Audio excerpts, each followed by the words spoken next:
ሰላም ጤና ይስጥልን ተመልካቾቻችን እንደምንዋላችሁ እንደምናመሻችሁ ከአንከር ሚዲያ ዝግጅት ክፍል የአክብሮት ሰላምታችንን እናቀርባለን። ዜናዎችን ይዤ መጥቻለሁ። መሳይ መኮንን ነኝ። ሰራዊቱ በብሔርና በሃይማኖት አጀንዳዎች የተነሳ ከፍተኛ አደጋ ውስጥ እንደሚገኝ አንድ የመከላከያ ሰነድ አመለከተ። ለበርካታ ሳምንታት በአዲስ አበባና በቢሾፍቱ ደብረ ዘይት ሲካሄዱ የቆዩት የአብይ አህመድ ከፍተኛ ወታደራዊ ሹማምንቶች የግምገማ መድረኮች መጠናቀቃቸውን ተከትሎ የተዘጋጀውና ለፊልድ ማርሻል ብርሃኑ ጁላ የቀረበው ሰነድ እንደሚያመለክተው ሰራዊቱ በከፍተኛ አደጋ ውስጥ ይገኛል። በተለይም የብሔር ጉዳይ ሰራዊቱን አቅም እያሳጣው እንደሆነ ተልእኮውን እንዳይፈጽም አንቆ የያዘው በመሆኑ አገዛዙ በከፍተኛ ስጋት ላይ እንዳለ የተገለጸ ሲሆን በሰነዱ በኦሮሞና በአማራ የሰራዊቱ አዛዦችና መሰረታዊ ወታደሮች መሃል ያለው ፍጥጫ እያየለ መምጣቱን ጠቅሷል። በሰነዱ ላይ ቃል በቃል እንደተቀመጠው እንደ ሰራዊት የመጣው ለውጥ ከመደገፍ ይልቅ አሁን በስልጣን ላይ ያለውን መንግስት እንደ ተረኛና እንደ ሁለተኛ ጁንታ ቡድን አድርጎ የማሰብ በአንድ ክፍል አማራ በዛ በሌላኛው ክፍል ኦሮሞ በዛ በማለት ስራን በውጤትና በብቃት ከመለካት ይልቅ በዘር እየለኩ ያልተገባ ተግባር መፈጸም፣ ምደባን የማዕረግ እድገትና ሽልማትን በተመለከተ የእገሌ ብሔር ተመደበ፣ ተሾመ፣ ተሸለመ እያሉ ስራን በውጤት ሳይሆን በብሔር መለካት፣ በግለሰቦች ተረኛ በሚል የክፍል አመራርን ማማት እንዲሁም ማብጠልጠል፣ በተለያየ ምክንያት አሳቦ በብሔር መሰባሰብ ይህ ችግር በሁሉም ብሔሮች የሚታይ ቢሆንም በከፋ መልኩ በአማራና በኦሮሞ ተወላጆች ላይ ይታያል ይላል ለፊልድ ማርሻል ብርሃኑ ጁላ የቀረበው ሰነድ። በሰራዊቱ ውስጥ ከፍተኛ የሆነ የሸኔና ፋኖ አድናቂዎች መበራከታቸው በሰነዱ ላይ የተመለከተ ሲሆን በዝርዝርም የነዚህ አሸባሪና ጸረ ሰላም ኃይሎች አስተሳሰብ ሰለባ ከመሆን ባለፈ በተግባርም የነሱን ተልእኮ ይዘው የሚንቀሳቀሱ አባላት እንዳሉ በግምገማው መድረክ ተረጋግጧል ይላል።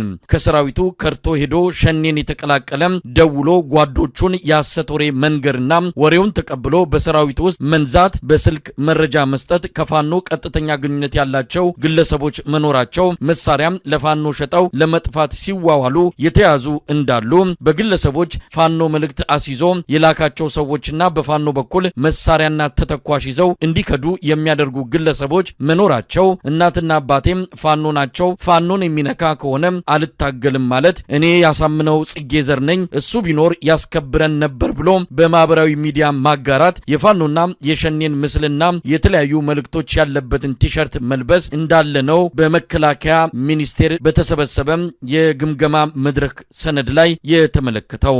በመገናኛ ብዙሃን በተለይም የማህበራዊ ሚዲያ ሰለባ መሆንን በተመለከተ የታዩ ግድፈቶች እንዳለ በሰነዱ ላይ የተመለከተ ሲሆን በመንግስት ባለስልጣናትና በሰራዊቱ አመራሮች ላይ ጥላቻ የሚነዛባቸው የውሸት ወሬዎችና ፕሮፓጋንዳ ተሸካሚ መሆንና በሰራዊቱ ውስጥ ሽብር መንዛት፣ ጠቅላይ ሚኒስትር አብይ አህመድ ሸኔን እያስታጠቀ ነው፣ በተጨማሪም በፋኖ ላይ እርምጃ የሚወስደው የራሱን ስልጣን ዘመን ለማራዘም ነው የሚል ሐሳብ በማንጸባረቅ የአፍራሽ ኃይሎች ውሸት ወሬ ሰለባ ሆኗል ሰራዊቱ ይላል የግምገማ ሰነዱ። በግምገማው ላይ በርካታ ነገሮች እንደተነሱ የጠቀሰው ሰነዱ በተለይም ኦነግና ሸኔ አንድ አይደሉም የሚል ሐሳብ ይነሳል። ማረጋገጫው ምንድነው? በተጨማሪም ህዝቡን እየገደሉና እየዘረፉ ከሆነ ህዝቡ ራሱ ለምንድን ነው የማይዋጋቸው? አንዳንድ አካባቢዎች ህብረተሰቡ ይደብቃቸዋል ይባላል። ህብረተሰቡ የሚደብቅበት ምክንያት ምንድነው የሚሉ ጥያቄዎች ተነስተዋል። ፋኖ ለሀገር ሉዓላዊነት ዋጋ የከፈለው ነው ሳለ መወደስ ሲገባው ለምን ይወቀሳል?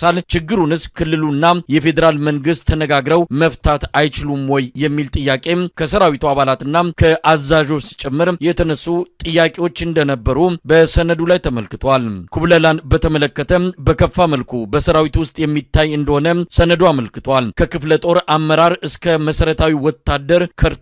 ለምሳሌ ከአንድ ኮር እስከ 500 በላይ ሰው መክዳቱን በሰነዱ የተመለከተ ሲሆን እንዲከዳም ከቤተሰብ የአየር ቲኬት ይቆረጥለታል፣ የሐሰት መታወቂያ ተሰርቶ ይላክለታል፣ ወደ ፋኖና ሸኔ ይቀላቀላል። በመከላከያ ዩኒቨርሲቲ የስታፍ አባላት ለግዳጅ ተዘጋጅ ሲባል ግዳጅ ፈርተው ወደ ሸኔና ወደ ፋኖ የከዱ መኖራቸው በሰነዱ ላይ ተመልክቷል። ተመልካቾቻችን ለፊልድ ማርሻል ብርሃኑ ጁላ የቀረበውና በከፍተኛ ጀነራሎች ደረጃ ለሚደረገው ውይይት መነሻ በሚል ስለተዘጋጀው ሰነድ በልዩ የዜና ክፍለ ጊዜ በስፋት የምንመለከተው መሆኑን ለመግለጽ እንወዳለን።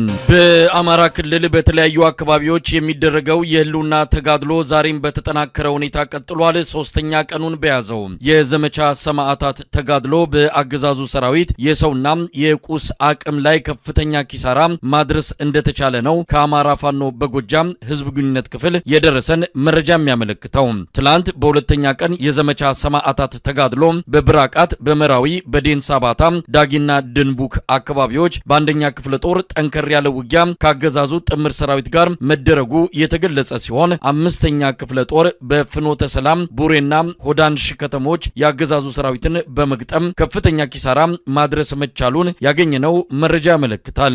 ዘጠነኛ ክፍለ ጦርም በገንቦሬ፣ ፈለገ ብርሃንና ደብረ ወርቅ አካባቢ ባገዛዙ ጥምር ሰራዊት ላይ ጥቃት በመፈጸም ጠንከር ያለ ጉዳት ማድረሱም ተመልክቷል። ዛሬም በደጋዳሞት ቀጠና ብርቱ ፍልሚያ ሲደረግ እንደነበረ ነው በደረሰን መረጃ ላይ ተገለጸው። የአማራ ፋኖ ብሔራዊ ኃይል ምስራቅ አማራ ቀጠና ሚኒሊክ እዝ ንጉስ ሚካኤል ኮር ሸዋንግዛው ክፍለ ጦር ደገር፣ ሻፊና ቲርቲራ በተሰኙ አካባቢዎች ዘልቆ በመግባት በአገዛዙ ጥምር ጦር ላይ ከባድ ጥቃት መፈጸሙ ተመልክቷል። ቱሊያ ጎራ በተሰኘ ስፍራ የደፈጣ ጥቃት በመፈጸም በአንድ ፓትሮልና በሁለት ኤፍኤስአር ተሽከርካሪዎች ላይ ሲጓዙ በነበሩ የአገዛዙ ሰራዊት አባላት ከፍተኛ ሰብአዊ ጉዳት ማድረስ የተቻለ ሲሆን ተሳፍረው የነበሩ የአገዛዙ ወታደሮች አብዛኞቹ መደምሰሳቸውን ከምስራቅ እዝ የህዝብ ግንኙነት ክፍል የደረሰን መረጃ ያመለክታል። በሌላ በኩል የአማራ ፋኖ ብሔራዊ ኃይል ሰሜን አማራ ቀጠና በላይ ዘለቀ እዝ በበርካታ ቦታዎች ውጊያ ማድረጉን ገልጿል። ጉና ክፍለ ጦር መነሻውን ከእንዳቤት ወለሽ ከተማ አድርጎ ወደ ጃራገዶ ሲያጓጉዝ የነበረው የአገዛዙ ሰራዊት አዳማ ቂርቆስ ረቡ ገበያ ሲደርስ የእንዳቤት ብርጌድ የፋኖ አባላት ጥቃት በመፈጸም ከፍተኛ የሆነ ቁሳዊና ሰብአዊ ኪሳራ አድርሰውበት ተልእኮውን ሳያሳካ መንገድ ላይ እንዳስቀሩት ነው የደረሰን መረጃ የሚያመለክተው። በሌላ በኩልም በእስቴና በአርብ ገበያ ከተማ መካከል ከምትገኘው ግንዳ ጠመም ከተማ ላይ የሜጀር ጀነራል ውባንተ አባተ ተወርዋሪ ክፍለ ጦር በአገዛዙ ሰራዊት ላይ ጥቃት በመፈጸም በከባድ መሳሪያ ምድብተኞች ላይ ብርቱ ኪሳራ እንዳደረሰም ተገልጿል። ከግንዳ ጠመም በቅርብ ርቀት ካለችው ልጫ ከተማ በተወሰደ የተጠና ኦፕሬሽን ከተማዋን በቁጥጥር ስር ማድረግ መቻሉን ከበላይ ዘለቀ እዝ የተላከው መረጃ የሚያሳየው። ይህ በእንዲህ እንዳለ ከሁለት ቀናት በፊት መንፈሳዊ አገልግሎት በመስጠት ላይ የነበሩ 5 ካህናትን ያገዛዙ ሰራዊት አፍነው መወሰዳቸው ታውቋል። የካህናቱ ታፍነው መወሰዳቸውን ተከትሎም የልጫ ገብርኤል ቤተክርስቲያን መንፈሳዊ አገልግሎት ሙሉ በሙሉ መቋረጡን በደረሰን መረጃ ላይ ተመልክቷል። የአማራ ፋኖ ህዝባዊ ድርጅት አፋድም በተለያዩ ቀጠናዎች በርካታ ውጊያዎች ማድረጉን አስታውቋል።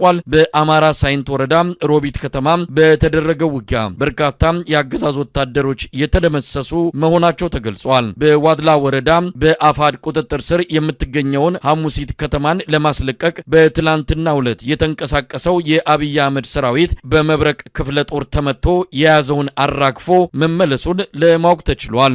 የአማራ ፋኖ ህዝባዊ ድርጅት አፋድ ጎንደር ጠቅላይ ግዛት እዝ 206ኛ ኮር የተራራው ራስ ንጉስ ክፍለ ጦር የገብርዬ ክፍለ ጦር ሰሞኑን ከአገዛዙ ጦር ጋር ውጊያ ያደረጉ ሲሆን በከፍተኛ ሜካናይዝድ ኃይል ታጅቦ የመጣውን ሰራዊት በመግጠም 22 የመከላከያ የሚሊሻና የአድማ ብተና አባላት ሲደመሰሱ 7 የመከላከያ አባላት እንዲሁም ቁጥራቸው ያልታወቁ የሚሊሻና የአድማ ብተና አባላት ቁስለኛ ሆነዋል። ዘግይቶ በደረሰን ዜናም የክምር ድንጋይ አካባቢን የአማራ ፋኖ ህዝባዊ ድርጅት ኃይሎች በቁጥጥር ስር ማድረጋቸው ተመልክቷል።